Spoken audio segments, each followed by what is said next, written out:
The morning Eudora Lawson rode into Callow Creek with nothing but a saddlebag, a broken wagon axle 2 miles behind her, and a pistol she barely knew how to fire. The sky above the Montana Territory was the color of pewter about to crack open and pour itself across the earth. It was the autumn of 1882, and the wind coming down from the Beartooth Range carried a particular kind of cold that did not merely chill a person, but seemed to reach inside the chest and rearrange things. Eudora had been riding her mare, a pale buckskin she called Thistle, for the better part of 3 hours since the wagon gave out, and her hands inside their thin leather gloves had gone from stiff to numb to something that no longer quite registered as her own. She was 26 years old, a schoolteacher by training and by instinct, and she had left Billings 2 weeks ago with a letter of employment in her coat pocket from a man named Aldrich Prout, who ran the small school in the mining settlement of Durrance Crossing, another 40 miles west of where she now found herself stranded. She did not think of herself as a woman who got stranded. She thought of herself as a woman who adapted, who solved, who pushed through. But the axle had snapped with a sound like a rifle shot, and the wagon had lurched sideways into a drainage ditch, and Thistle had stood there regarding her with enormous dark eyes that said, plainly and without malice, that this was now Eudora's problem to solve, not hers. Callow Creek was not much of a town. There was a general store with a porch that sagged in the middle, a small livery stable, a building that advertised itself as a hotel but was clearly more optimistic than accurate, a saloon called the Copper Kettle, and perhaps a dozen other structures arranged along a single main road, as though they had simply drifted there on the wind and forgotten to move on. But there was smoke coming from chimneys, and there was a blacksmith's forge glowing orange at the far end of the street, and Eudora had long since decided that smoke and light were the two most important things in the world when a person was cold and in need of help. She brought Thistle to a stop in front of the general store and climbed down with the careful deliberateness of someone whose legs had gone half to sleep over a long ride. The proprietor, a round-faced man named Hobbs, came to the door and looked at her with the particular expression that frontier men reserved for women who arrived alone looking windblown and purposeful. "Axle broke," Eudora said, because she had found over the years that stating the plain fact at the outset saved considerable time. 2 miles east on the crossing road. I need someone who can go out and retrieve my wagon and either fix the axle or tell me what it'll cost to have it done. Hobbs scratched the back of his neck. "Blacksmith's your man for that. George Doyle shops at the inn there," he pointed, "though I'll warn you he's a particular sort." "Particular how?" Eudora asked. Hobbs considered this. "Particular about doing things his own way on his own time, but he's good. Best ironwork between here and Miles City." Eudora thanked him, retrieved Thistle's reins, and walked down the middle of the road toward the orange glow of the forge, the wind pushing at her back as though it too wanted to see how this would go. She smelled the forge before she heard it, that warm iron and coal smell that was not unpleasant, and then she heard the rhythmic clang of a hammer on an anvil, steady and unhurried as a clock. She rounded the corner of the building and found the blacksmith's shop open to one side, a wide-covered workspace with the forge burning bright and a man standing at the anvil with his back to her, working a piece of iron in long, deliberate strokes. George Doyle was 31 years old, broad through the shoulders, with dark hair that curled slightly at the ends where it touched the back of his collar. His shirt was rolled to the elbows despite the cold, the way smiths always seemed comfortable doing, and his hands on the hammer were large and capable-looking, the kind of hands that inspired confidence in the structural integrity of whatever they made. He did not turn around when she walked up, and she was not entirely sure he had heard her over the ringing of the anvil. "Mr. Doyle," she said. He brought the hammer down twice more in measured succession, then set it aside and turned. His face was open and weathered in the way of men who spent their lives in the outdoors even when they worked indoors, with dark eyes that took her in quickly and directly without being rude about it. There was a seriousness to him that was not unfriendliness, more the particular gravity of someone who had learned not to waste motion or words. "Help you?" he said. "My name is Eudora Lawson. I'm a schoolteacher on my way to Durrance Crossing. My wagon axle broke 2 miles east on the crossing road about 3 hours ago. I left the wagon in a ditch and rode here. I need it retrieved and the axle repaired or replaced, whichever is possible." He looked at her for a moment, then passed her toward the road as though he could see the wagon from where he stood. "Cast iron axle or wrought?" She blinked. "I genuinely do not know. The wagon was rented to me in Billings from a man named Sutherland." It was not new. George Doyle made a sound in the back of his throat that suggested this was a somewhat predictable answer. "Sutherland's wagons are generally wrought, that's the better news. Cast iron breaks clean and you lose it. Wrought iron breaks, but you can sometimes weld it back together if the break isn't too complex." He paused. "I can go out and look at it, but it'll be getting dark in 3 hours and that ride is an hour each way. I won't start on it today." "I understand." "Can you at least retrieve it so it doesn't sit out all night?" "I can do that." He moved toward the back of the shop where a large work horse stood in a small paddock. "You got somewhere to stay tonight in town?" Eudora considered the hotel she had passed, which had inspired no great confidence. "I imagine I'll make do with the hotel. Mattress in there has got more history than a library," George said without particular expression, and she found herself suppressing a smile at the dryness of it. He had already begun hitching a heavy pull horse to a flat wagon with the efficiency of someone who had done this particular action 10,000 times. "I can have your wagon back here by dark. Come in the morning and we'll see what the axle looks like." "I appreciate it, Mr. Doyle. What is your fee for the retrieval?" "We'll settle up when the work is done." "Makes more sense to know what we're dealing with first." She nodded. There was something in the way he spoke, unhurried and matter-of-fact, that she found unexpectedly steadying. She thanked him and led Thistle to the livery stable, paid for a stall, brushed the mare down with the stable's brushes while the boy who worked there watched her with unabashed curiosity, and then she carried her saddlebag to the hotel and checked herself into a room that was, as advertised, historically complex in the mattress department. She ate supper alone at the hotel's small dining room, salt pork and cornbread, and something that was described as coffee but was closer to an aspiration. And she read through her employment letter from Aldrich Prute one more time, recalculating how many days' delay the broken axle would cost her. She was supposed to have arrived at Durrance Crossing last Wednesday. She had already sent word from Billings that she would be delayed by a day, and now she was looking at another 2 or 3 at minimum. She was not worried, she was practical. She set the letter aside and went to sleep on the historic mattress with her coat over her for an extra layer, listening to the wind pick up outside and thinking, with the calm deliberateness that was her primary mode of being in the world, that tomorrow she would deal with what tomorrow brought. She was not prepared for what tomorrow would bring, but very few people ever are. George Doyle had been in Callow Creek for 4 years, and in those 4 years he had built a reputation for ironwork that was genuinely exceptional, and a reputation for personal reserve that was equally so. He was liked in town in the way that quietly competent men are liked, with a certain respectful distance, the way people admire a mountain without particularly trying to climb it. He had come to Montana from Ohio after the death of his wife, Clara, who had died of a fever 3 years before his arrival in Callow Creek. And though nobody in town pressed him on the subject, it was understood that he was a man who had carried something heavy for a long time and had learned to keep it quiet.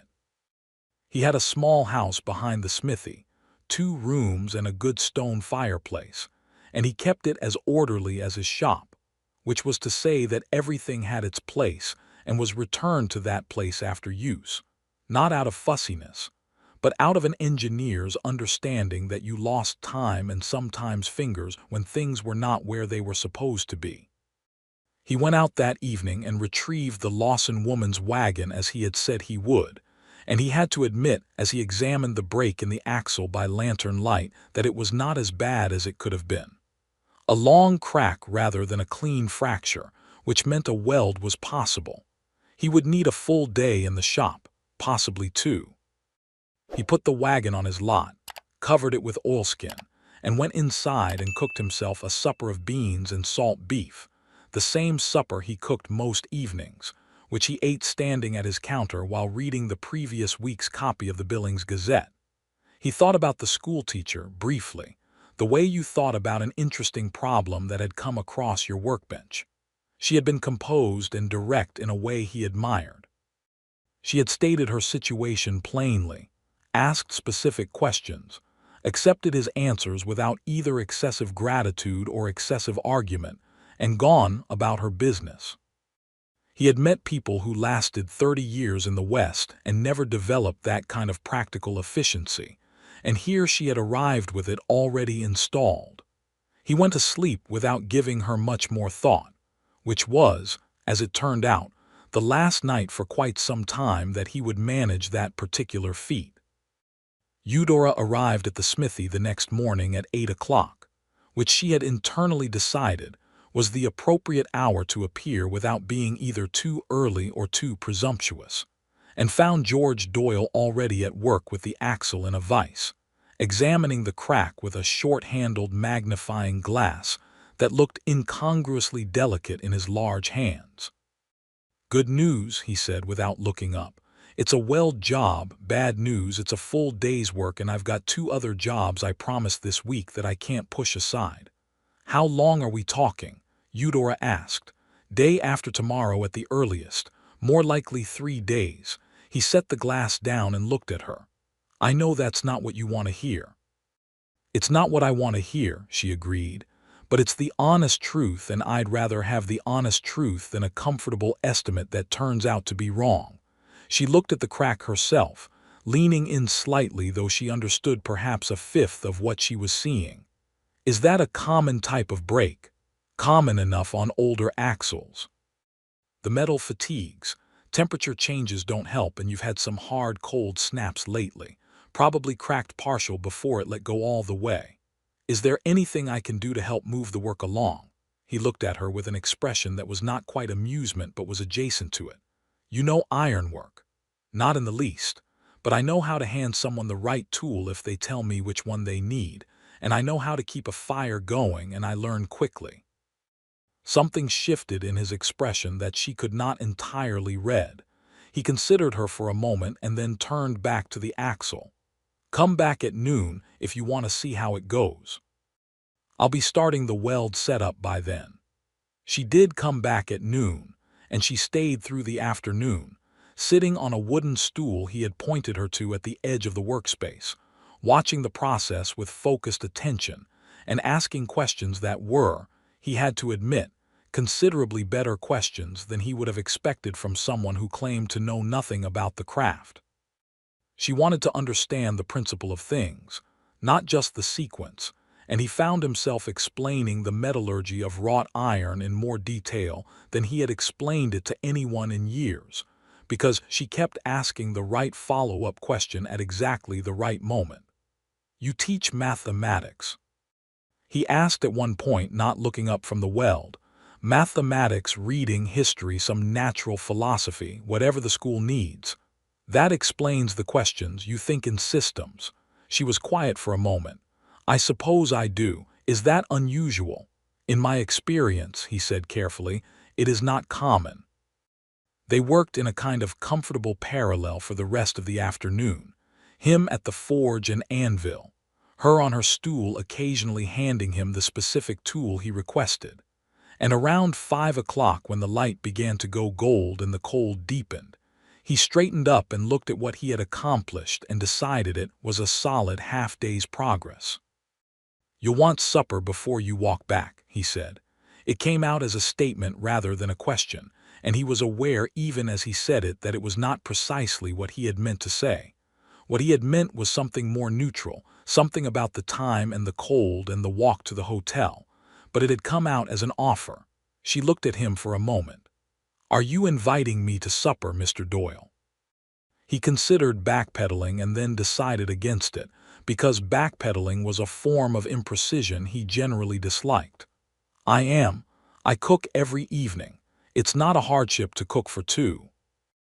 Then yes, Eudora Lawson said, setting down the small hammer she had been holding for the last 10 minutes. Thank you. He cooked a proper supper that evening, not the usual beans and salt beef he made for himself, but rather a venison stew he had been planning to make anyway with the cut he had traded for last week, and cornbread made in the cast iron pan over the fire.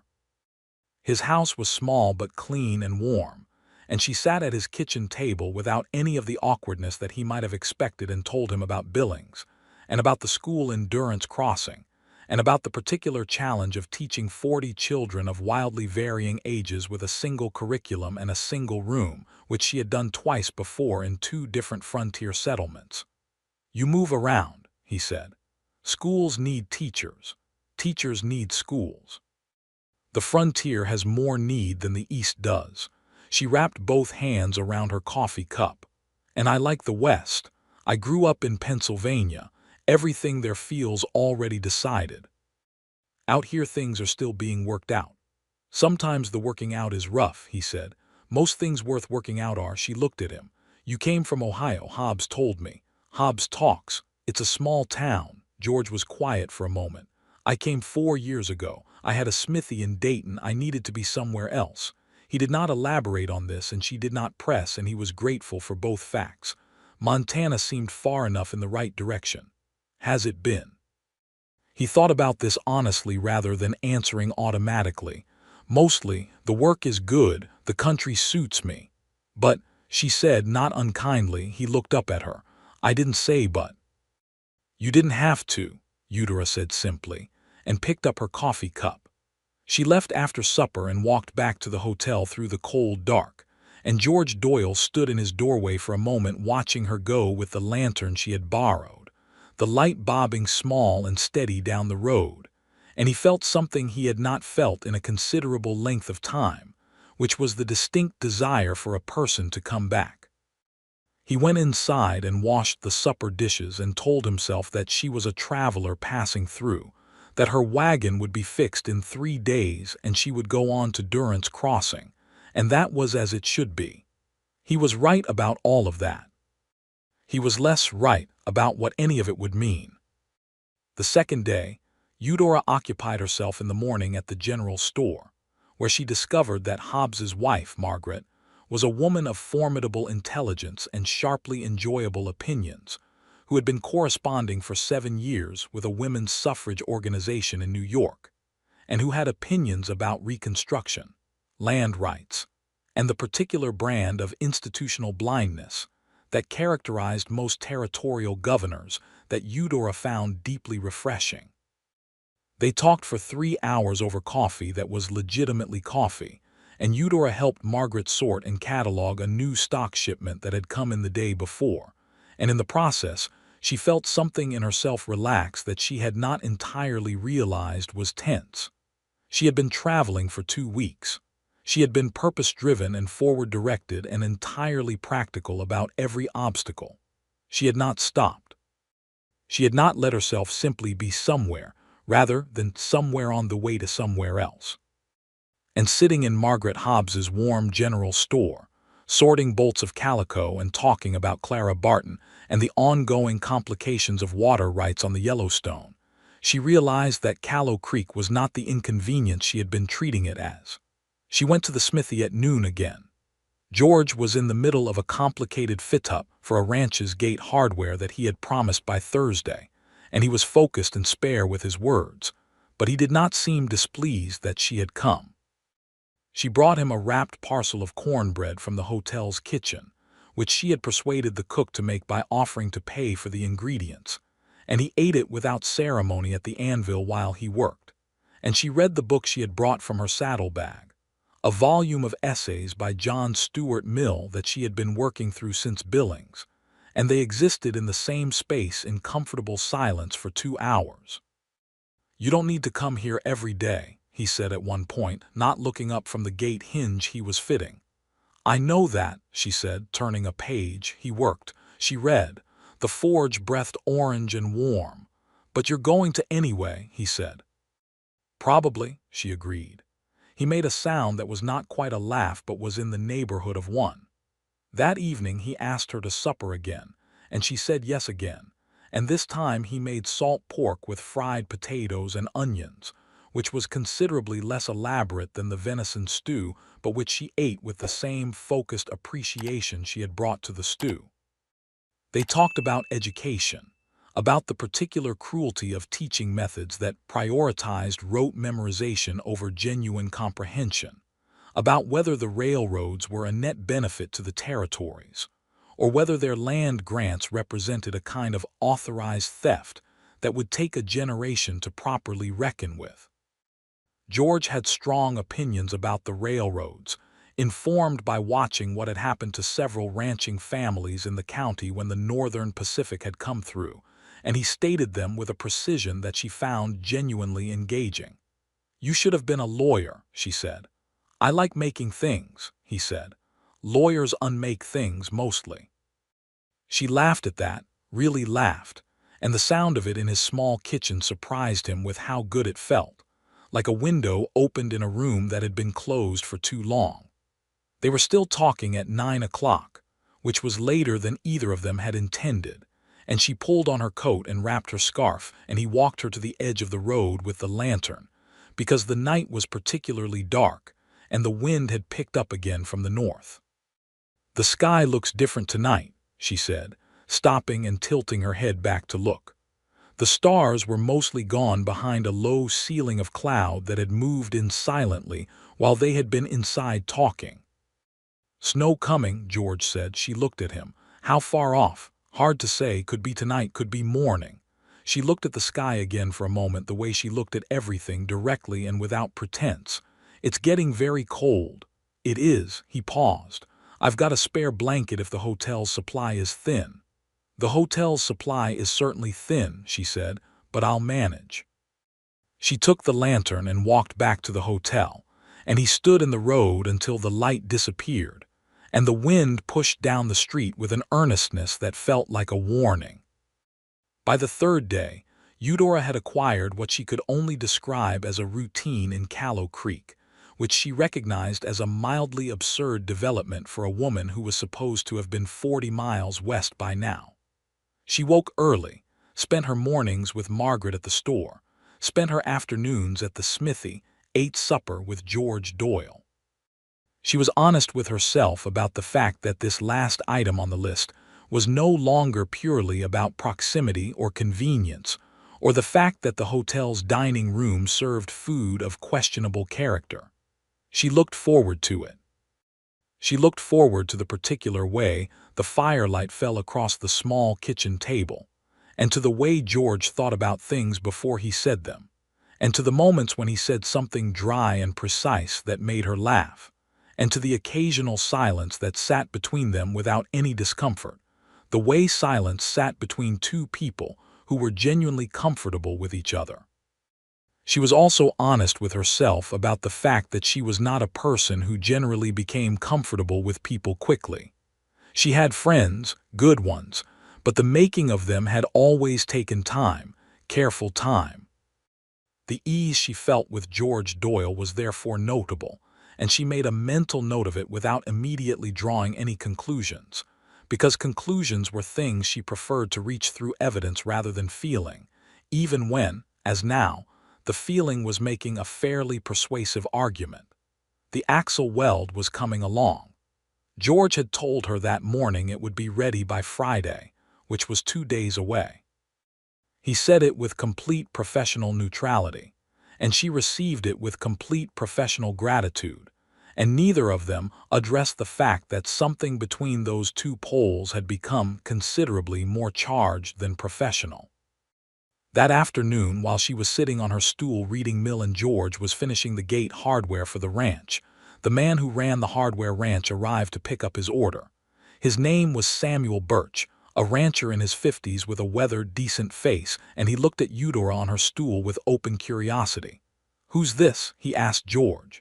"Eudora Lawson," George said, "school teacher, waiting on an axle repair." Birch nodded pleasantly at her. "Durrance Crossing." "That's right," Eudora said. "Prout's school." Birch considered this. Decent man, Prout. School's been empty for 4 months. They need somebody there bad. He paused. You in a rush to get there? I was planning to be there last week, she said.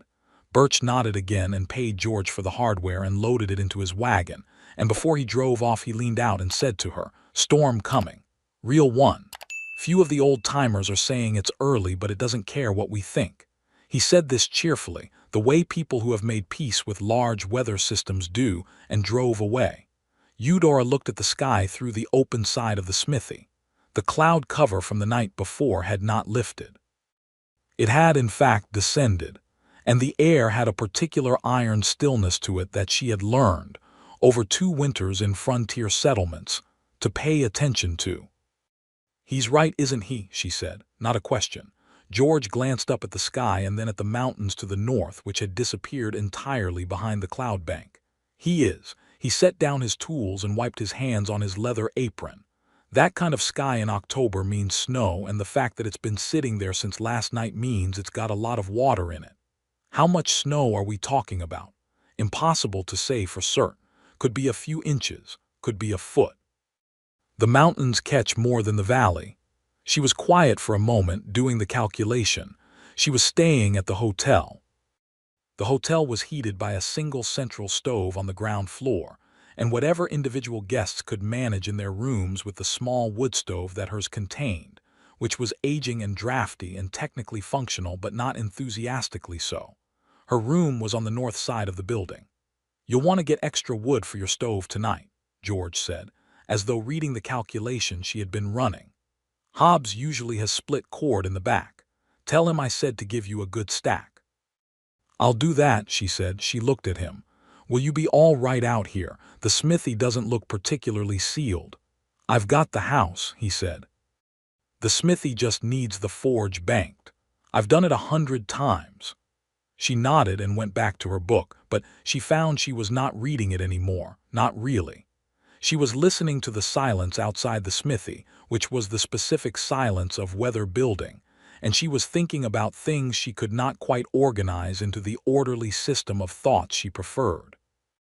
That evening she went to supper at his house again, and the supper was the best yet, a proper roasted chicken that he had somehow managed. She was not entirely sure how, with roasted turnips and fresh bread that he had baked that afternoon, in what she was beginning to understand was a characteristic George Doyle move of doing a thing properly or not doing it at all. "Where did the chicken come from?" she asked. "Birch's wife sent it over. She does that when I finish work for the ranch." He poured coffee. "She also sent the bread flour. You have a good arrangement with them. We trade fairly. That's the best you can do out here." She watched him across the table and felt the warmth of the room and the particular quality of contentment that comes from a good meal in good company, and decided that she was going to acknowledge the thing she had been not quite acknowledging for 3 days. "Mr. Doyle," she said, and then stopped, because she realized she didn't entirely know how she wanted to continue. He looked at her and waited. He was very good at waiting. "I find that I am considerably less troubled by the broken axle than I would have expected to be," she said carefully. A pause. "Is that so?" "It is, and I am generally a person who is troubled by delays." "I know," he said. "I can tell that about you. So the fact that I am not troubled by this particular delay is notable to me." He was quiet for a moment. The fire popped. Outside, the wind had picked up again, and there was a new quality to it, a depth, a pressure, something that moved through the walls of the house in a way that ordinary autumn wind did not. "Eudora," he said, and it was the first time he had used her given name, and something about the way it sounded in his particular voice made her breath catch in a way she found both surprising and entirely unsurprising. "I would like to say something plainly, if you'll allow it." "I generally prefer plain," she said.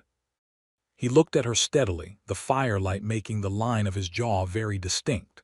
"I have not looked forward to an evening in a long time, not the way I've looked forward to these evenings, and that is something I did not expect to be true, and I'm not yet certain what to do with it, but I think honesty serves better than pretending it isn't so." She held his gaze across the table. "I think honesty serves better too." She paused. I would like to say in equal plain terms that I have found the past 3 days to be some of the most genuinely enjoyable days I've spent in a long time, and that has everything to do with the person I've been spending them with and very little to do with anything else. The look that moved across George Doyle's face was one she would remember for the rest of her life. It was the look of a man who had been carrying something alone for a very long time and had just been told, quietly and certainly, that he did not have to. He got up and brought the coffee pot to refill her cup and then stood for a moment beside the table, and she looked up at him, and the distance between them was small, and neither of them moved for a moment that stretched long and warm and full. Then he sat back down, and they drank their coffee, and outside the first snow began to fall. They heard it before they saw it, that particular hush that settles over everything when snow comes in earnest, the way the wind drops to almost nothing, and the whole world seems to hold its breath for just a moment before the white begins. George got up and opened the door, and they both stood in the doorway looking out at the snow, which was not the light dusting kind but the serious kind, big slow flakes coming down thick and straight in the still air. "That's a real storm," Eudora said quietly. "Yes," George agreed. "I should go back to the hotel." He was quiet for a moment. "The snow's going to be deep by morning. The road between here and the hotel is not a problem now, but it'll be drifted by midnight." She looked at him. "I have a spare room," he said. He said it carefully, the way he said things he meant seriously. "It's small, but it's warm, and it has a proper bed and a good blanket." A pause. "I'm not suggesting anything other than the practical solution to a weather problem." "I know you're not," she said, "but I also want to be clear that I would like you to stay beyond the practical. I think my company would not suffer for it." She looked at the snow for a moment, the way it softened everything, the way it made the world both smaller and somehow more generous. Then she looked at him. "I'll stay," she said. He showed her the spare room, which was indeed small but which had a window with good wooden shutters, and a rope bed with a thick wool blanket and a flannel pillow, and it was warm from the heat of the house. He brought her an extra candle and a pitcher of water, and said good night at the door with a formality that she found, in the context of everything, both appropriate and quietly sweet. She lay in the dark listening to the snow and felt, for the first time in as long as she could remember, that she was exactly where she was supposed to be. George Doyle lay in his own bed on the other side of the wall and stared at the ceiling and felt the house feel different than it had felt in 4 years, and thought about Ohio, and about Clara, and about grief, and about the strange mercy of the thing that comes after grief if you are patient enough to let it. And he thought about a woman who asked the right follow-up questions and ate supper at his table, and said she found these evenings enjoyable with such plain and certain honesty. And he thought that the snow was a gift he had not known to ask for. In the morning, the world was white. Eudora was awake before George, a habit from years of being the person who had to get the schoolroom fire going before students arrived, and she dressed quietly and went to the kitchen and got the stove going and found the coffee tin and the grinder and made coffee the way she had watched him make it. And when George came out of his room, sleep-rumpled and surprised, there was coffee waiting and the kitchen was warm. He stood in the doorway of the kitchen and looked at her at the stove and then at the coffee and then back at her, and the expression on his face was one she could not quite classify except to recognize it as something unguarded. "Good morning," she said. "Good morning," he said, and the 2 words carried more weight than 2 words generally managed. She handed him a cup and they went to the door and looked out at the snow together. It was, as he had predicted, deep. The road had drifted significantly and the sky was still low and white and had not finished its work. Callow Creek was buried in a soft silence that was both beautiful and completely impassable. "The hotel is there," she said, pointing through the white. "It is," George agreed. He sipped his coffee. "You're not walking to it in this." "No," she agreed, "I'm not." They stood in the doorway looking at the snow, and it occurred to Eudora, with the particular clarity that good coffee and a good night's sleep and complete honesty tended to produce, that she had stayed for supper, and she was still there when the snow came in the morning, and that this was not an accident and was not merely circumstance, and that the person standing beside her with his shoulder 6 inches from hers was the reason neither of those things felt accidental. She spent the day with him. They cooked breakfast together, eggs and salt pork, figuring out the rhythm of his small kitchen with a minimum of navigation required, both of them moving around each other with a natural courtesy that felt less like politeness and more like genuine consideration. He told her the names of the tools hanging above the kitchen worktop, which he had labeled years ago with small brass tags because he disliked searching for things. She read him a section of the mill essay she had been working through, and he had opinions about it, specific and interesting ones. She helped him bank the forge properly so it would not go cold in the storm, learning the process with the same focused attention she brought to everything. In the afternoon, the snow stopped. The sky cracked open in the west, and long horizontal light fell across the white world and turned everything gold and lavender and the particular precise blue of shadows in snow. They walked outside into the stillness, and the cold was profound but clean, the kind of cold that makes a person feel entirely alive and present. And Callow Creek buried in snow was, Eudora decided, one of the more beautiful things she had seen. They walked down the main road, their boots breaking through the crust of the snow, and she told him about her mother, who had been a practical woman of great warmth who had died of pneumonia when Eudora was 17, and whose particular method of making cornbread she had been trying to replicate ever since. And he told her about learning smithing from his uncle in a shop outside Columbus, a man named Patrick Doyle who had come from Cork, and who said that iron was just the earth's opinion made solid, and who had given George his first hammer when he was 12. He told her, quietly and without drama, about Clara, about the fever that had come in March, which was supposed to be the gentle month, about how he had stayed at the smithy during the day and come home at night, and for 2 weeks they had fought it together, and then they had not been fighting anymore, and he had taken the axles of the wagon and remade them entirely, purely because he had needed something to do with his hands, about how he had needed to be somewhere else and had pointed west and driven until Montana had seemed like enough. Eudora listened without interrupting and without offering comfort that hadn't been asked for, just walked beside him in the snow with her shoulder near his, and when he was done talking she said, "She sounds like she was a good person." "She was," he said. "She deserved more time. Most good people do." He looked at her. The low golden light was in her face, and she was looking straight ahead across the white field at the edge of town, her chin set in that direct way she had, and he thought that she was one of the most genuinely alive people he had encountered in a very long time. "Thank you for telling me," she said. "I know that's not easy." "It was easier than I expected," he said honestly, and she glanced at him with a small smile that settled something in the center of his chest.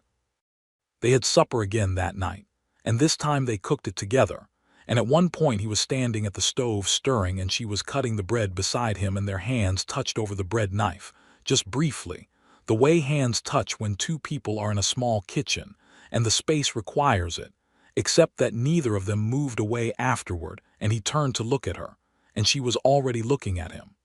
The bread knife went back on the board. The distance between them was very small. "Eudora," he said. "Yes," she said, which was not precisely an answer to the question he had not asked yet, but was nonetheless precisely the right response. He kissed her with the care of a man who understood that some things, if you were not careful with them, you could break. She kissed him back with the directness of a woman who had decided, and was not in the habit of doing things tentatively once decided. The snow outside lay deep and silent over everything, and the fire burned in the kitchen stove.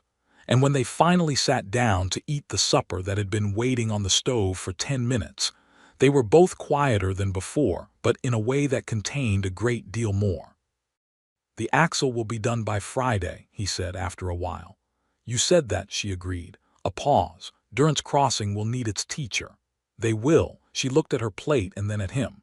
"What are you saying, George?" He was quiet for a moment, in the careful way he was quiet before he said something he meant precisely. "I'm saying that I don't know what the shape of this is yet, and I don't want you to make any decision based on anything other than what is actually true and what you actually want." He met her eyes. "But I would like to know what you want, if you know." She was quiet in return in her own way, which was the way of someone sorting through a large number of thoughts very quickly. "I want to get to Durrance Crossing," she said. "I've committed to that school and those children and Aldrich Prute who has been waiting months, and I am not a person who breaks commitments." "I know," he said. "And I want," she continued, "to have more evenings like these evenings, more conversations like these conversations." She set her fork down. "And I think those two things are not necessarily contradictory. Durrance Crossing is 40 miles away."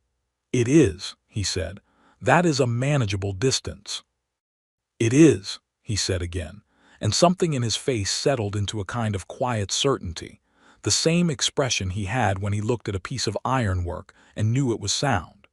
She stayed another night, in the spare room with the thick blanket and the flannel pillow, and in the morning the snow had settled and packed, and the road was passable again, and the world had that particular crystalline quality of the first full day after a storm. She went to see Margaret Hobbs at the general store, because she had begun to think of Margaret as someone whose counsel she valued, and she told her what had happened, plainly and without embellishment, and Margaret Hobbs sat across from her with a cup of tea and an expression of complete unsurprise. "George Doyle," Margaret said, "has not looked at a woman in 4 years. Has there been opportunity? I have personally introduced him to 3 women who were perfectly suitable and perfectly interested, and he looked right through them like they were made of window glass." She sipped her tea. "He doesn't look through you." "No," Eudora agreed. "So what are you going to do?" "I'm going to go to Durrance Crossing when the axle is ready," Eudora said, "and I'm going to teach the school, and I'm going to see what grows when you tend it carefully from a distance." Margaret looked at her with the expression of a woman who had made up her mind about something. "You're a sensible person, Eudora." "I try to be." "Sensible people," Margaret said, "should be allowed to also be happy." "I'm counting on the two things not being mutually exclusive," Eudora said, and Margaret laughed and refilled her tea. The axle was finished on Friday as promised.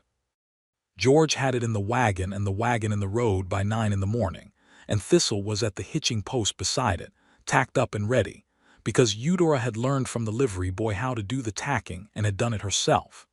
George walked around the wagon and checked the weld and checked the wheels and checked the undercarriage with the thoroughness of someone who understood that what he built was carrying something important.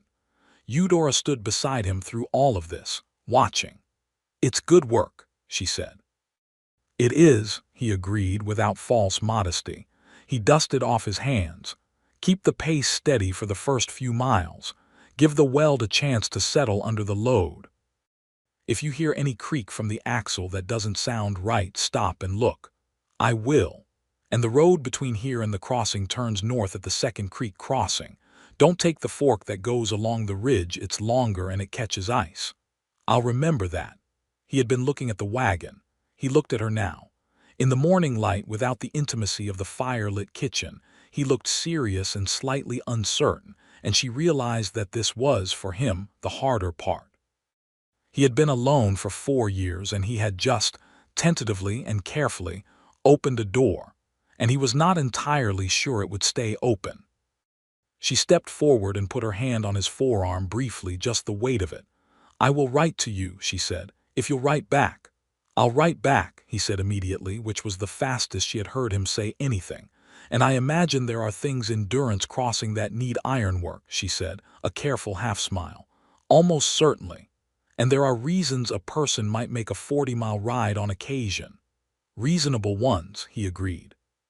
She withdrew her hand and climbed up to the wagon seat and took the reins, and Thistle shook her mane with the enthusiasm of a horse who had been in a comfortable stable for 5 days and was ready to move. "George," she said. He looked up at her. "Thank you for supper, all of them."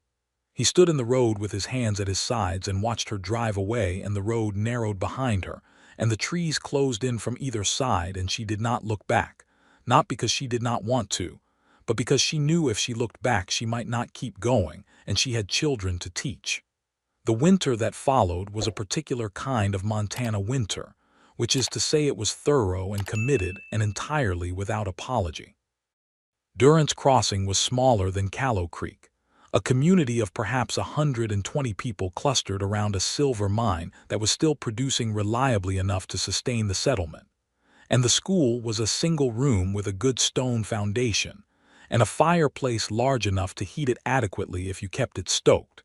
And Aldrich Prout was a spare, earnest man in his 50s who shook her hand at the door on her first morning and said, "Thank God," with such genuine relief that she felt the weight of the months they had been without a teacher. There were 31 students, ages 5 through 16. She sorted them in the first week into 4 groups by ability rather than age, because ability and age had a relationship in frontier schools that was complicated by the fact that many children could not attend consistently, coming and going with harvest and weather and family necessity. She established a routine, firm and warm, in the first 2 weeks, and by the end of the month she could see the shape of each child's mind with the particular clarity that good teachers develop. She wrote to George on her 3rd evening in Durrance Crossing, a long letter because she had a great deal to say, and because she had discovered over the past 3 days that she missed the conversation more than she had expected to. She wrote about the school and the students, and about Prout and about the mine, and about the way the mountains looked from the schoolroom window in the early morning when the light came across their peaks in that particular winter way. She wrote about a boy named Henry Marsh, 11 years old, who had a mathematical mind of startling precision, and who was bored beyond endurance by the existing curriculum, and who she intended to challenge accordingly. She wrote about a girl named Josephine Fowler, 8 years old, who could not yet read and whose difficulty she suspected was of a particular kind she had encountered before, a visual processing issue of the sort that could be accommodated with specific methods. She wrote about the cold and about the fireplace in the school, and she did not write directly about George, but she wrote about Callow Creek and the snow that had come and the unexpected generosity of the delay, and she thought he would understand what she meant. His letter came 12 days later, which was fast given the distances and the weather, and it was shorter than hers but contained more per word, which she had already predicted would be the nature of his correspondence. He wrote about the gate hardware for Birch's ranch, which had been installed successfully, and which Birch had declared superior to anything he had used before. He wrote about a young rancher named Colton Price, who had brought him a horse that needed shoeing, and who had then proceeded to watch the shoeing process with such bewildering terror that George had had to stop 3 times to convince him the horse was not in pain. He wrote about Margaret Hobbs, who had told him she was glad the snow had been sufficiently instructive. He wrote about the town and about winter settling in, and about the way the Beartooths looked when the snow was fresh and the whole range was white from base to summit. At the end of the letter, in the spare direct way he had, he wrote, "I find the evenings shorter than they used to be, which is an interesting development in a winter that is otherwise quite long. I hope the school is everything you hoped for. I hope Durrance Crossing treats you well. I find I think about Callow Creek more than I used to." Eudora read that last paragraph 3 times, and then put the letter in the small wooden box she kept in her room at the Prout house, where she boarded with Aldrich and his wife Nell, who was a comfortable, generous woman who made excellent pie, and had immediately adopted Eudora in the quiet, practical way of frontier women who understood that good company was not to be taken for granted. She wrote back the same evening. November became December. December became January, which was brutal and committed and kept Durrance Crossing as isolated as a boat at sea, the roads impassable for 2 full weeks during the worst of it. Eudora taught school every day it was possible to open the doors, which was most days, because frontier children had a resilience in cold weather that put their teacher to mild shame, and she kept Henry Marsh supplied with progressively more complex mathematical problems, and she worked with Josephine Fowler on her letters every morning before the other children arrived, tracing them in different textures and approaches until she found the method that worked. The letters from George came every 2 weeks, sometimes 3, depending on the mail. She could tell, after the first month, when he had written quickly because he had something he particularly wanted to say, and when he had written slowly and revised, because the diction shifted in ways that she found she could read like a map of his thinking. She wrote back with the same regularity and began, gradually, to write with less professional distance and more personal one, telling him things she had not planned to tell anyone, about the homesickness that she occasionally felt not for Pennsylvania, but for some abstract sense of permanence she had never quite had, about the particular loneliness of being very good at a job that required you to be in one place just long enough to love it before moving on. In late January he wrote, "I have been thinking about permanence. I think it is less a place and more a decision, but I am a person who thinks in structural terms, so perhaps I am biased toward that interpretation. I would like to discuss this further if you are willing, in person when the roads are open." She read this standing in the schoolroom after the children had gone home, the fire burning low, and she felt something in her that had been held carefully in suspension for 3 months shift and settle like a weight finding its resting point. She wrote back, "The roads will open in March. I will be in Callow Creek before April. I am looking forward to discussing permanence with you in person." She put the letter in the mail that week, and then went and sat with Nell Prout in the warm kitchen and drank tea, and felt the particular happiness of a person who knows that something good is coming and does not need to rush it. February brought a brief thaw that gave Durrance Crossing 3 days of muddy, blinking spring before winter closed back in for its final 6 weeks. During the thaw, a man named Terrence Wills, who ran the mine, brought his daughter Abigail to the school. Abigail was 15, tall and serious-faced, and she had been doing the mine's account books for 6 months because they couldn't afford a proper clerk, and she was the only one with the arithmetic for it.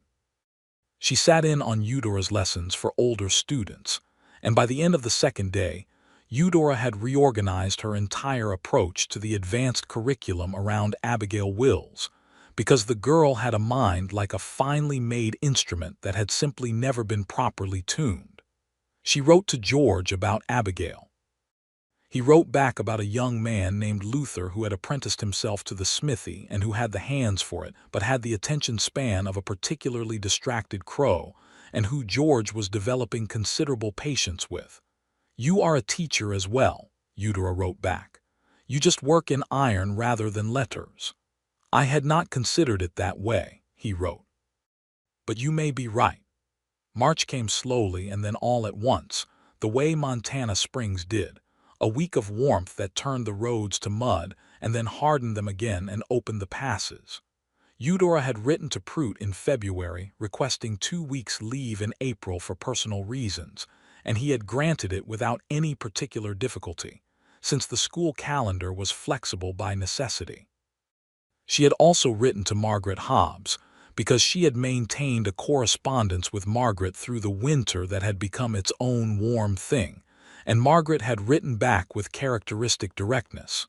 "We will be delighted to have you. Come when you can."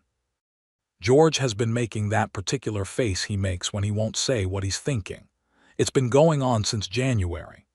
Eudora arrived in Callow Creek on the 12th of April, 1883, with Thistle and a proper trunk this time instead of just the saddlebag, because she intended to stay for 2 weeks, and she had learned from the previous visit that you needed more than a single change of clothes for a place with a good kitchen and good company. The road had dried out, and the beartooths were showing their first green below the snow line, and the air had that April quality that is particular to Montana, clean and cold underneath, with a warmth on top like a promise being made carefully. She came down the main road of Callow Creek, and George Doyle was standing in the yard of the smithy with his arms crossed, watching her come, and when she brought Thistle to a stop, He was there beside the horse in 3 strides. He looked at her and she looked at him, and 6 months of letters and winter and distance were between them, and none of it had diminished anything, which she had privately suspected but had not wanted to count on before she knew for certain. "Hello," she said. "Hello," he said. She climbed down and he was there to steady the horse, and then he was there beside her, and they stood for a moment in the spring sun, and the distance between them was the smallest it had been since the night in the kitchen over supper, and she put her hand up to his jaw the way she had wanted to for 6 months, and he put his hand over hers. "I'm very glad you're here," he said. "I'm very glad to be here," she said, and meant it more completely than she had meant most things in her life. He walked with her to the Hobbs store, where Margaret engulfed her in a hug of remarkable force for a woman of moderate stature, and pressed tea and cake on both of them and talked at a pace that suggested 6 months of stored conversation. And Eudora sat at the store's kitchen table with George beside her and Margaret across, and it felt, she thought, like a specific kind of home. That evening, for the first time since October, they had supper at his table together. He had made the venison stew again, the one he had made on that very first evening when the axle had broken and the cold had come, and he had said, without quite meaning to say it explicitly, that she should stay. The same cast iron pot, the same careful seasoning, the same cornbread in the same pan. "You made the stew," she said. "I did," he said. It seemed appropriate. She looked at him across the table in the firelight, this man who she had sat across from on a cold October evening in a state of perfectly innocent practicality, and who had become, over 6 months of careful correspondence and growing certainty, something that she did not yet have quite the right word for but was working on. "George," she said. "Yes," he said, in the same tone she had used in October, which was not precisely an answer to a question not yet asked, but was nonetheless precisely the right response. She laughed because she recognized what he had done, and he smiled at her, that rare, full smile that changed his face entirely. "I want to stay," she said, "not just for 2 weeks. I want to know if that's something we can build toward. I have the school through the spring term and they need me for next year as well, and I don't want to abandon them, but I also want to be honest with you about what I'm thinking." He was quiet for a moment, that careful quiet. "I want you to stay," he said. "I have wanted that since October, and I have been trying to be measured about it because I don't want to ask anything of you that costs you something you value." He looked at her. "But you asked me for honesty, and so there it is. The school is 40 miles, she said. "I know. I've been offered a position in Callow Creek," she said. He looked up. "Margaret told me 2 weeks ago," Eudora continued. "The county has approved funding for a school here. They've been looking for a teacher for months. Margaret put my name forward to the county board, and I received a letter in March." She paused. "I hadn't mentioned it in my letters because I wanted to talk to you about it in person, because it seemed like a decision that should be made face to face." George Doyle looked at her for a long moment with the expression of a man who is integrating new information into an existing structure and finding that it fits considerably better than expected. "What would it mean for Durrance Crossing?" he asked. "Prout is already in correspondence with a teacher in Bozeman. He told me in February he was planning for contingencies." She folded her hands on the table. "I would need to finish the spring term. I'd be in Durrance Crossing through June. The Callow Creek School would begin in September. That leaves the summer," he said. "It does," she agreed. He reached across the table and put his hand over hers on the table, the way she had put her hand to his jaw that afternoon, with the same deliberate, certain weight. "I would like very much," George Doyle said, "if you would stay, not just for supper, not just for 2 weeks. I would like you to stay in Callow Creek, and I would like to spend a considerable amount of the summer asking you to marry me in whatever way finally convinces you." Eudora looked at his hand over hers and then at his face and felt something in her chest that was warm and wide and entirely certain. "You could start now," she said, "with the asking." His jaw did a thing. "Eudora Lawson. I am a man who is better with iron than with words, but I know good work when I find it, and you are the finest work I've encountered in a long time, and I would very much like the rest of my life to include you in it. Will you marry me?" She did not make him wait. "Yes," she said, wholeheartedly and without reservation, yes. He brought her hand up and held it between both of his, and outside the spring dark was warm, and the frogs had started in the creek at the edge of town. And Callow Creek was small and lit with firelight in its windows, and entirely adequate as a place to build a life in. They finished the stew and talked until midnight, practical things about timing and the school and the house, and the logistics of a wedding in a frontier town, because they were both people who worked out the practical details as a form of genuine love, and it was only when the fire had burned down to coals that she realized the time. "I should go to Margaret's," she said. She was staying at the Hobbs house, in their spare room, which Margaret had prepared with considerable enthusiasm, and a good quilt. "I'll walk you," he said. He walked her down the road in the spring dark with a lantern, the same road she had walked in October in the cold, and at the Hobbs gate he kept her hand for a moment. "Eudora," he said, "I want you to know that I am not a man who says things he doesn't mean. Every letter I wrote this winter was the truth, and this is the truth. I love you. It's happened carefully and I'm glad of that, but it's happened completely." She looked at him in the lantern light, this man who worked in iron and cooked good stew and wrote precise, honest letters, and had loved someone and lost her, and had waited 4 years and deserved every good thing that was coming to him. "I love you too, George," she said. "Completely." She kissed him at the gate and went inside to the good quilt and lay in the dark with her heart very full, and thought that the broken axle was the best thing that had ever happened to her. The spring was generous and the 2 weeks stretched, at Margaret's cheerful insistence and Eudora's complete willingness, to 3. She went back to Durrance Crossing in early May with everything arranged. She wrote to Prout about June, and she wrote to the Callow Creek County Board, accepting the teaching position beginning in September. She wrote to her aunt in Philadelphia, the only family she had left, and told her she was engaged to be married to a blacksmith in Montana Territory and that she had never been happier, and her aunt's reply, which arrived in 6 weeks, said simply, "Come home for the wedding or I will never forgive you, and bring the blacksmith." The spring term at Durrance Crossing was the best teaching she had done.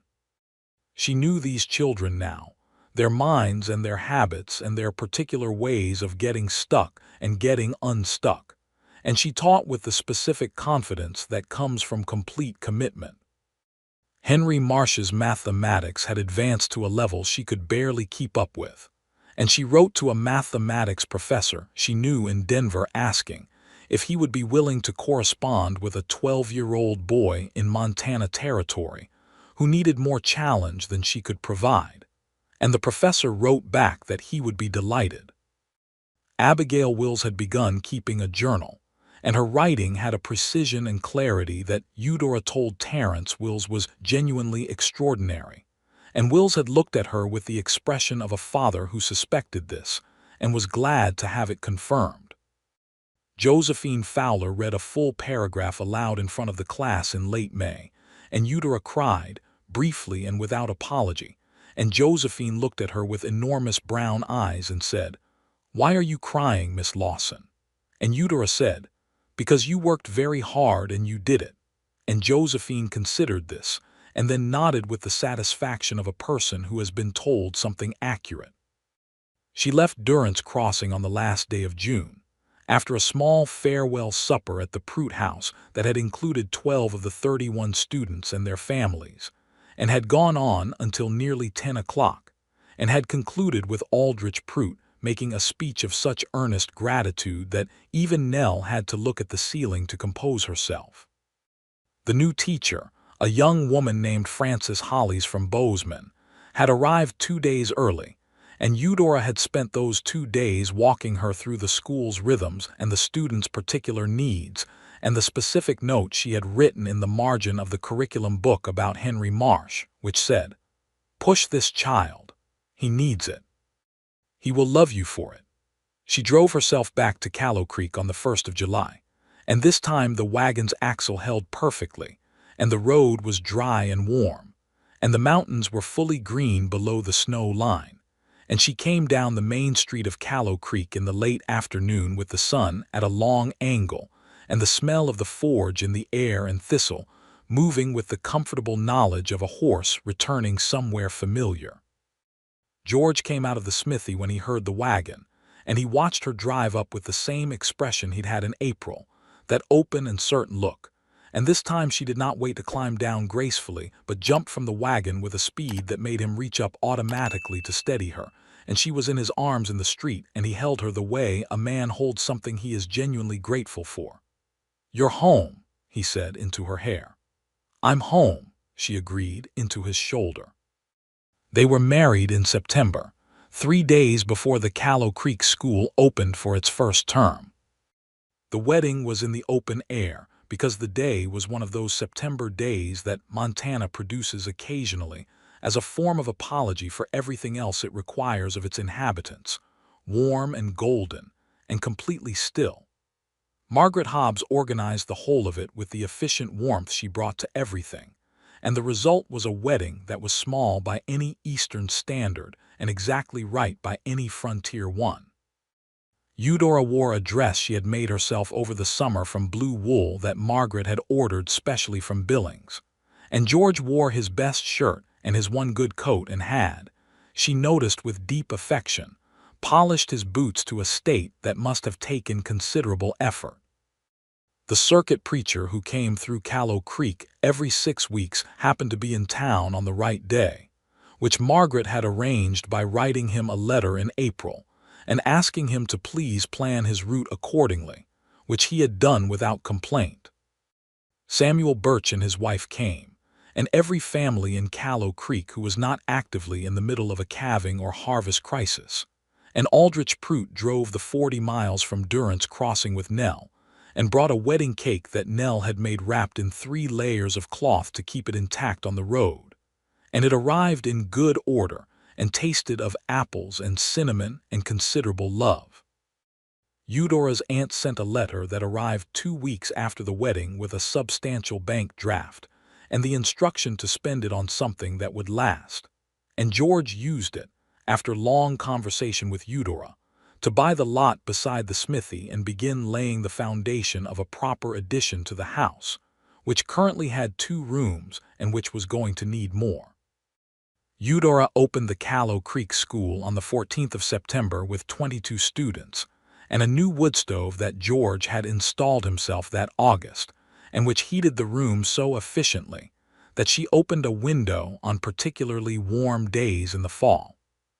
She organized them as she always did, by ability and need rather than age, and within the first month she had the shape of 22 minds mapped in her particular teacher's way, and had begun setting each one its appropriate challenge. She was, she found, deeply happy. The happiness was not the uncomplicated kind of the young, which she no longer was, but rather the kind that comes from a person having made good decisions after long honest thought and finding that the world has cooperated. She loved her school and she loved her husband, and she loved Callow Creek with its sagging hotel porch and its general store and its forge that glowed orange at the far end of the street. George was happy in a way that expressed itself quietly, as his nature required, but which she could read clearly after a year of letters and suppers and summer days and the growing familiarity of daily life. He worked with a focused contentment that had not changed, but there were things that had changed. He laughed more often. He kept better hours, coming in from the smithy at a reasonable time in the evening rather than working until the light or his patience ran out. He made good suppers with the care of a man who was cooking for someone he wanted to please rather than simply for himself, and he told her things, small things and large things, with the trust of a person who has discovered after a long time that there is someone worth telling. They had their first argument in November, a proper one, over whether to accept a contract George had been offered from a railroad concern that wanted decorative ironwork for a new station building in Miles City. Eudora had serious reservations about the railroad, which she had stated clearly in that first week, and George had serious reservations about turning down significant income, which was fair, and they argued about it for 3 evenings with the genuine conviction of two people who respected each other's positions and still disagreed. They resolved it ultimately in a way that required both of them to shift slightly from their original position, which was, Eudora thought, probably the correct shape of a good argument. He took the contract. She felt better about it when he told her he intended to give a portion of the fee to the fund that the Crow Nation Advocacy Group in Billings was running to challenge a land reassignment that had been pushed through the previous year by territorial administrators in a way that was straightforwardly unjust. She had not known he was aware of that fund. "Margaret told me," he said. "Of course she did," Eudora said. "She's thorough," he said. "She is magnificent," Eudora corrected, and he agreed. The first winter in the house together was the winter the addition got finished, because George worked on it whenever the weather allowed, and it turned out that 2 rooms had been manageable for 1 person, and was fine for 2 people who loved each other, and was nonetheless considerably more comfortable with a proper 3rd room and a larger kitchen. The 3rd room became a study for Eudora, with bookshelves that George built from good pine planks and a desk he made himself, heavy and solid and sized for someone who spent long hours at it, which she did. The following April, she told him she was going to have a baby. He was at the workbench in the smithy when she told him, a small piece of decorative ironwork in his hands, and he set it down with great care, as he did with things he was afraid of damaging. And then he stood up and came to her and held her face in both his large hands, and looked at her with an expression that was entirely beyond his usual range of expression. Wider and fuller and almost undone with something that was not quite joy and not quite awe but was the specific feeling that contains both. "Are you well?" was the first thing he said. "I am very well," she said. "Good," he said. And then he pulled her against him and held her for a long time in the smithy that smelled of iron and coal, and she felt his heart going at a pace considerably faster than his usual measured rate. They told Margaret first, because they told Margaret most things first, and Margaret made a sound of great satisfaction and immediately began discussing the practical arrangements for the school, because who would teach during the birth and the weeks after, and which women in town had the most relevant experience, and whether the new room in the house was situated to best advantage for a nursery, all of which she delivered at her characteristic pace while making them tea. And both George and Eudora sat at Margaret's kitchen table and let the warmth of her planning flow over them like something welcome. The baby came in December, a boy, strong-lunged, and with his father's dark hair already visible, and his mother's direct way of looking at things evident from approximately the first hour.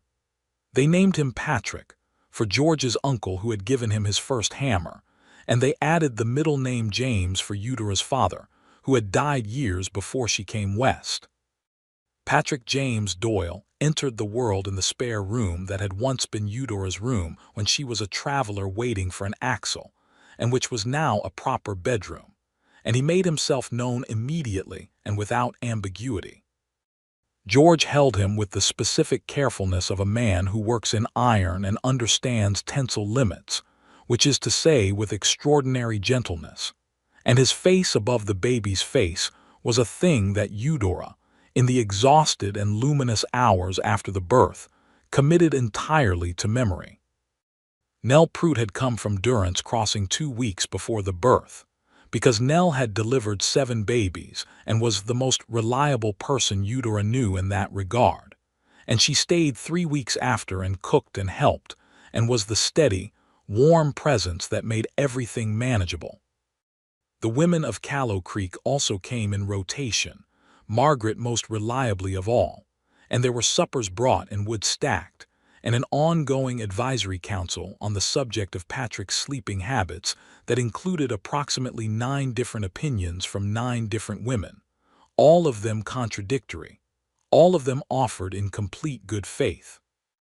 The school had a substitute teacher for 3 months, a retired schoolmaster named Everett Lang from Billings who had come at Eudora's direct written request, and who managed adequately but who confirmed, upon her return in March, that her students had been waiting for her with an impatience that he had found both touching and slightly exhausting.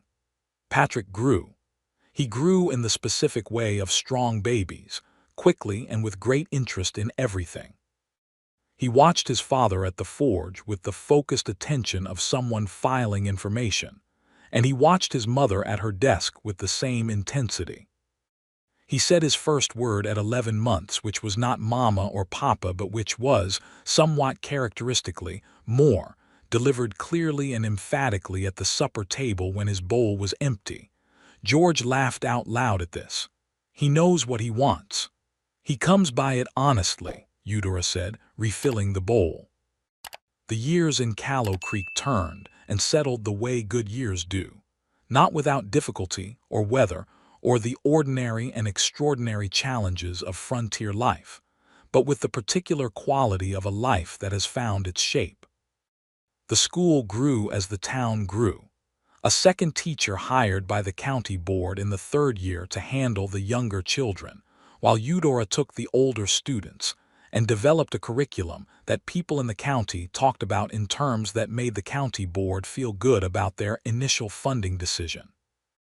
George's smithy became known beyond Callow Creek for the quality of its ironwork, and he had more business than he could handle alone and eventually hired 2 apprentices, one of whom was young Luther, who had by this point developed an attention span that George described as adequate, occasionally approaching sufficient, which was high praise from that quarter. Samuel Birch's ranch bought Newgate hardware every spring, and every spring Birch's wife sent a chicken and bread flour, and this had become a ritual that nobody intended to interfere with. Margaret Hobbs ran for the town council in 1886, when the territorial legislature created a formal structure for incorporated settlements in Callow Creek's category, and won by a margin that surprised only the people who had not been paying attention. She served for 4 terms.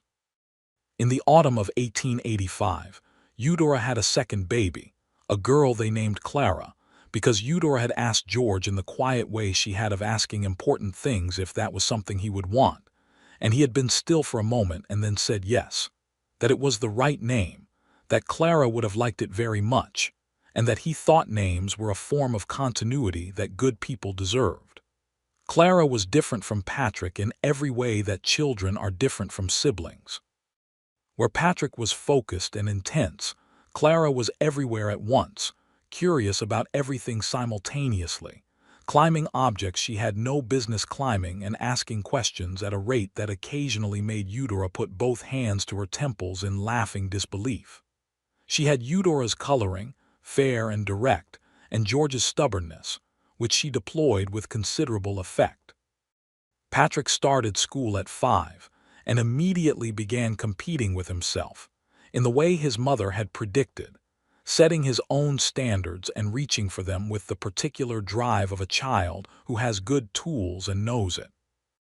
He was George's son in his precision and Eudora's in his curiosity, and the combination was, his teacher reported with some frequency, both delightful and exhausting.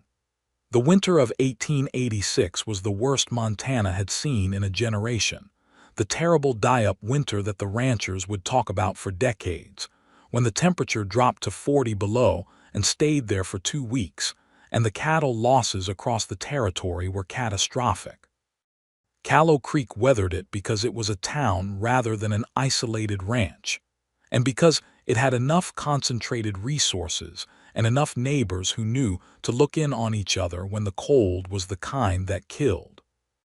George kept the forge burning through the worst nights to give the town somewhere to take horses and livestock that were at risk, and Eudora organized the school building as a secondary gathering point for families whose homes were inadequately heated, and Margaret Hobbs managed the food distribution from the general store with the efficiency of a quartermaster in a campaign she was determined to win, and they got through it. Birch lost a third of his herd. He did not talk about it much, but he came into town the following spring thinner and older, and George gave him a discount on the Newgate hardware without being asked and without mentioning it, and Birch did not mention it either, and the chicken and the bread flour came as usual in May. The spring after the hard winter had a particular sweetness to it, the way springs do after a winter that has asked too much, and the whole valley seemed to breathe out and begin again. Patrick was 5 and Clara was 6 months old, and Eudora stood in the yard of the smithy one morning in April with Clara on her hip, watching George work at the anvil through the open side of the shop, and she thought about October of 1882 with the specificity of someone who keeps good records of important things. She had ridden into this town cold and practical and stranded, and had stayed for supper and had been there when the snow came in the morning. And from that had grown this, all of it. The house and the school and the children and the man at the anvil who looked up now and saw her standing there with Clara on her hip and put down his hammer and came to the edge of the shop. "You look like you're thinking about something," he said. "I'm thinking about axles," she said. He looked at her. "Is that so?" "Specifically about a broken one," she said, "and about how it was the best thing that ever happened to me." He came to her and took Clara from her so she was between them, and he looked at his daughter and then at his wife with that expression she had memorized years ago, the one she'd seen the first night he asked her to stay. "Sutherland's wagons," he said. "Every single one of them," she agreed.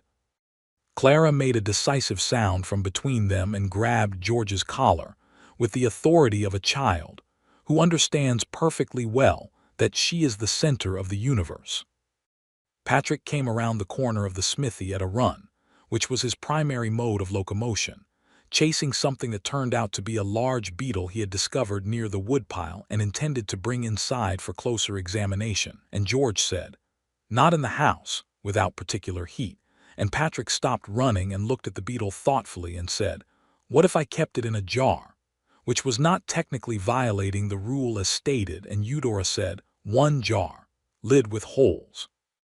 Outside on the porch, which satisfied everyone. The beetle in its jar sat on the porch for 2 days, while Patrick observed it with scientific intensity and George checked on it exactly twice more than he would have admitted to. And Eudora drew Patrick a small sketch of beetle anatomy from a natural history book she had, and they talked about what beetles ate and where they lived, and why they had the particular kind of shell they did. And the whole small domestic event was so completely itself, so full and warm and ordinary in the best possible way, that Eudora wrote about it in a letter to her aunt that she finished with, "This is what I wanted and did not know how to name until I had it." Her aunt wrote back, "That is the definition of good luck, which I am told has very little to do with luck." The years continued. The school continued to grow. George's smithy continued to build its reputation. Patrick grew into a boy who read everything and asked questions about everything, and had, at 10, developed a specific interest in the mechanics of bridges that George suspected was going to take him somewhere interesting. Clara grew into a girl who could climb anything, negotiate anything, and charm anyone, and who showed at 8 a talent for drawing that was precise and instinctive, and which Eudora began cultivating with the focused attention she brought to any unusual ability in a child. In 1889, Montana was granted statehood, and Callow Creek had a celebration that lasted 3 days and involved Margaret Hobbs making a speech from the porch of the general store that was widely agreed to be the best speech delivered in the town's history, which covered the distance the territory had come, and the distance it still had to go regarding the rights of the Crow and Blackfeet peoples who had been on this land before any of them, and whose ongoing dispossession was a debt the new state would need to reckon with honestly if it was to mean anything. George stood in the crowd listening and then looked at Eudora beside him and said, "She's right," which she already knew, and they both clapped hard when Margaret finished. Eudora had, through her correspondence with advocacy organizations and her use of the classroom as a place where these histories were taught honestly, been trying to reckon with it in her own small sphere for years. It was not enough. It was never enough. But it was something, and she kept doing it because the alternative was to look away, and looking away had never been among her capacities. The house behind the smithy had grown again by 1888. A proper 4th room added when Patrick was old enough to need his own space, and Clara's early years had made it clear that a child with her particular energy needed room. It was a good house, solid and warm, with George's ironwork on the door hinges and window hardware, and the fireplace crane and the stove fittings, all of it made with the same care he brought to every piece of work. The kitchen table had been replaced with a larger one, also made by George, from timber he had traded for with a sawmill 50 miles south. It had 8 chairs, because they fed people with regularity, Margaret and Thomas Hobbs most often, and the Birches when they came to town, and Nell and Aldrich Prout on their annual visits, and the occasional teacher or traveling preacher or stray soul that Eudora had a long habit of inviting in from the cold. On a Saturday morning in October of 1889, exactly 7 years after Eudora had ridden into Callow Creek cold and stranded with a broken axle, George came into the kitchen where she was making the bread she made every Saturday morning, and stood at the kitchen doorway with his coffee cup and watched her for a moment. She knew he was there. She was always aware of when he was in a room still after 7 years, in the same way she had been aware of him across the small kitchen table on that first evening. "What are you thinking about?" she asked, not turning from the bread. "October," he said. She smiled at the dough. "Me too." He came into the kitchen and set his cup down and stood behind her and put his arms around her, the way he did when they were not in front of the children, with the specific ease of a man who has had years of practice and has never stopped wanting to. "7 years ago today," he said. "Give or take a few days," she said. "I arrived on the 12th. I wasn't counting the days until you arrived," he said. "I was counting the evening I asked you to stay." She turned in his arms and looked up at him, this man she had loved for 7 years with the whole of her organized and purposeful self, who had given her a home and a life and 2 children and a kitchen table worth gathering around and the particular daily happiness of a person who is exactly where they decided to be. "You invited me to supper," she said, "and then it snowed." "It did," he said. "Best snow I ever saw," she said. He kissed her, there in the Saturday morning kitchen with the bread dough waiting on the board and the coffee hot on the stove. And outside the October wind was starting down from the Beartooths again with that particular cold in it that carried a promise. And the world was turning toward winter, and the house was warm, and the life was full. Patrick and Clara came downstairs in the noise they always made together, Clara ahead and Patrick directly behind making some counter-argument she was not accepting. And they arrived in the kitchen in the way they always arrived in the kitchen, entirely and at speed, and they found their parents at the kitchen window looking at the sky with their shoulders touching. "Is it going to snow?" Patrick asked, because he had at 10 developed a thoughtful interest in weather patterns. "Maybe," George said. "Probably." "I want it to snow," Clara said, which was Clara's position on most things that promised drama. She was 7 and entirely certain about everything.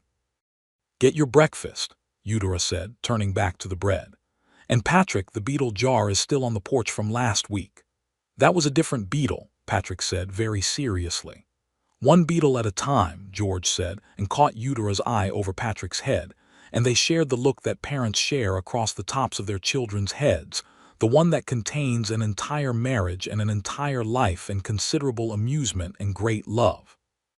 By afternoon the sky had turned that familiar pewter color, heavy with what it carried, and by evening the first flakes were falling, slow and fat and unhurried, the way Montana snow comes when it means business.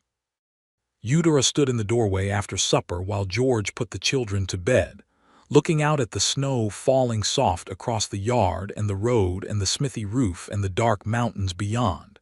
And she thought about the first time she had stood in a doorway like this one and watched the snow come down on Callow Creek and understood that she was staying. She had been right about that understanding. She was still right about it, 7 years on, with the house warm behind her and the children asleep, and the man she loved coming back down the hallway toward the light of the kitchen.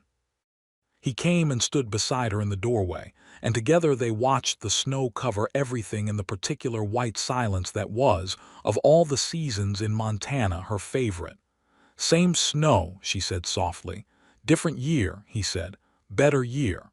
"Yes," he agreed. "Better year." She leaned into him and he put his arm around her, and they stood in the doorway of their home, watching the snow come down over Callow Creek. And the forge was banked and warm in the shop, and the children were asleep in their good beds, and the kitchen behind them held the remnants of a good supper and the warm smell of bread she had made. And the whole life they had built together was exactly where they had put it, solid and sound and worth every bit of the careful work it had taken. The snow fell and the night deepened, and eventually they closed the door against the cold and came inside to the warm light. And George put another piece of wood on the kitchen fire, and Eudora sat at the kitchen table with her cup of evening tea, and he sat across from her, and the table between them was the same table it had always been, only better now for all the suppers they had shared across it. "I am glad," Eudora said, after a while, looking at him over her cup, "that Sutherland's wagon had a faulty axle." "I am glad," George Doyle said, looking at her with everything he was and everything he had made and everything he planned still to do in the years ahead, "that you came to find me about it." The snow continued through the night and was deep and white and excellent in the morning, and Clara saw it from the upstairs window and shouted with pure 7-year-old delight. And Patrick was already at the window in his room doing mental calculations about accumulation depth. And downstairs in the kitchen Eudora was at the stove and George was putting on his coat to go bank the forge. And the day was beginning the way their days had been beginning for 7 years now, with the particular, ordered warmth of a life that knew itself. Outside, the mountains were white to their roots and the sky was clear, and the new snow lay over Callow Creek like a blessing that had arrived in the night and decided to stay. Which was, when you considered it, exactly how the best things came.